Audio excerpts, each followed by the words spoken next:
স্বরাষ্ট্র উপদেষ্টা, আইন উপদেষ্টা এবং পররাষ্ট্র উপদেষ্টাকে পদত্যাগ করতে হবে। এই 3 দফা দাবি আমরা জানিয়েছি।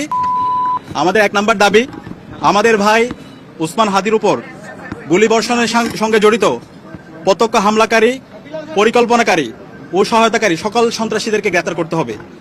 গোয়েন্দা সংস্থা সহ রাষ্ট্রের সকল সংশ্লিষ্ট অর্গানকে দ্রুত জবাবদিহির আওতায় নিয়ে আসতে হবে এবং যাদের গাফিলতি প্রমাণিত হবে তাদের বিচারের মুখোমুখি করতে হবে। একই সঙ্গে যারা এই হামলাকে সমর্থন জুগিয়েছে, হাদি ভাই এবং জুলাই বিপ্লবীদের হত্যাযোগ্য করে তুলেছে, সেই কালচারাল ফেসিস্টদেরকে সামাজিকভাবে বয়কট করতে হবে। এইসব ব্যবস্থা অনতিবিলম্বে দৃশ্যমান করতে হবে। 2 নম্বর দাবি, আগামী 48 ঘন্টার মধ্যে নিষিদ্ধ লীগের বিরুদ্ধে এলাকাভিত্তিক চিরুনি অভিযান শুরু করতে হবে।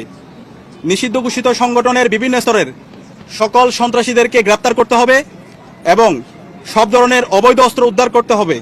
এই বিষয়ে সরকারের অবহেলা আমরা সহ্য করব না। 3 নম্বর দাবি, ভারতীয় আধিপত্যবাদের বিরুদ্ধে প্রথম ও অপরিহার্য পদক্ষেপ হিসেবে খুনি হাসিনাকে দেশে ফিরিয়ে এনে তার বিরুদ্ধে মানবতা বিরোধী অপরাধে প্রদত্ত রায় কার্যকর করতে হবে।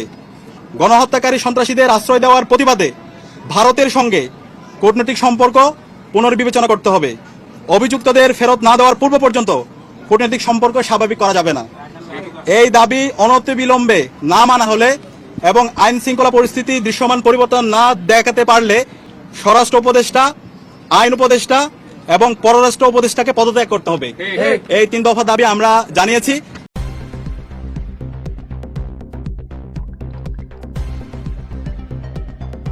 News Vision Digital Multimedia.